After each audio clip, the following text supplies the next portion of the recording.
Instead of trying to run from it, they just run back into it again. It's kind of like, if I can't do anything about it, I might as well enjoy it.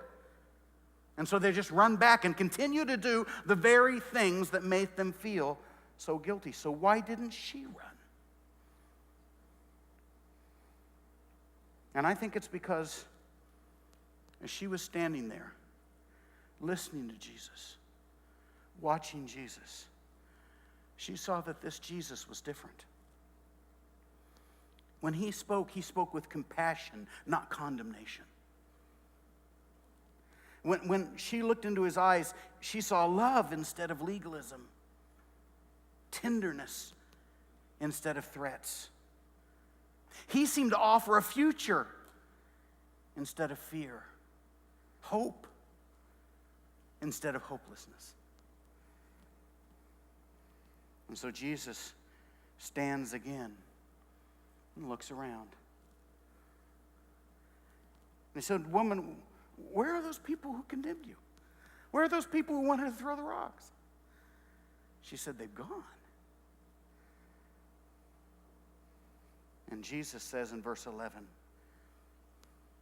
"Then neither do I condemn you," Jesus declared. Now I want you to understand what is inherent in this statement.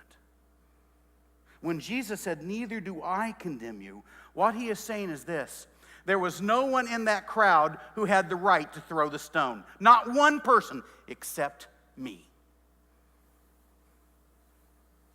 Not one person had the right to throw the rock at you until you were dead, except for me.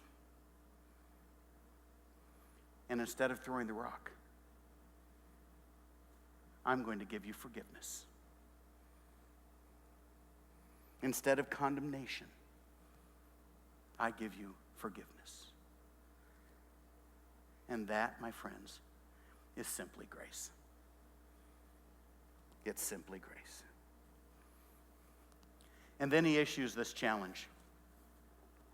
The challenge is this.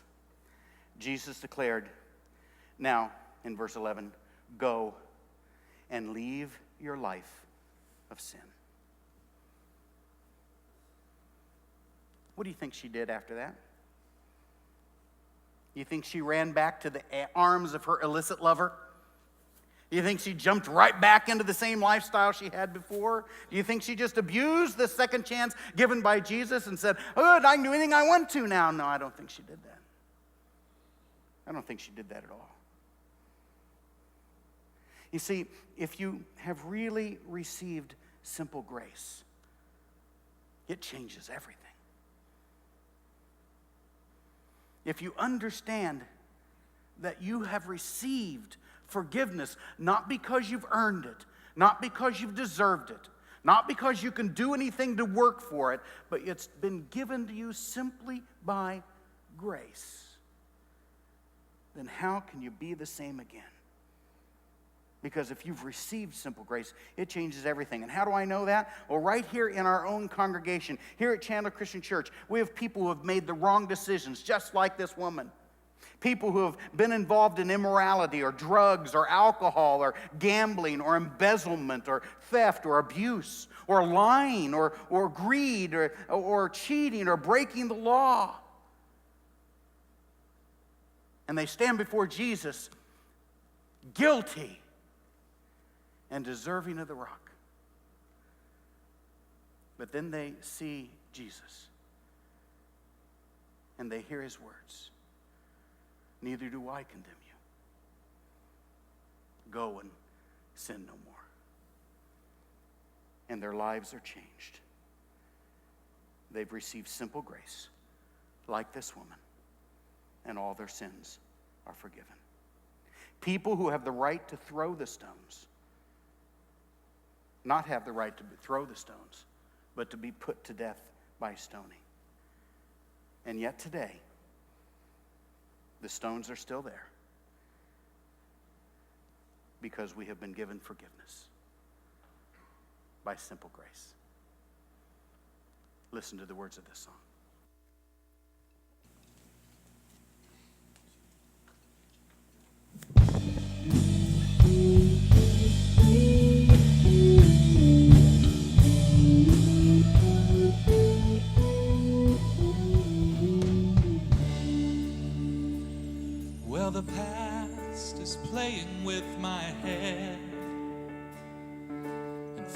knocks me down again, I'm reminded of the wrong that I have said and done, and that devil just won't let me forget.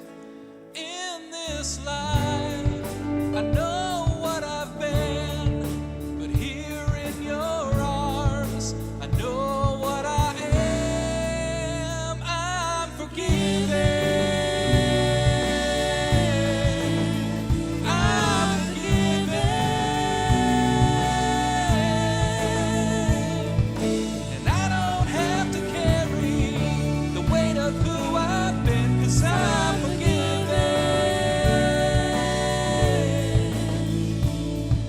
Mistakes are running through my mind, and I'll relive my days in the middle of the night, when I struggle with my pain, wrestle with my pride. Sometimes I feel alone and I cry. In this life, I know what I've been, but here in your arms, I know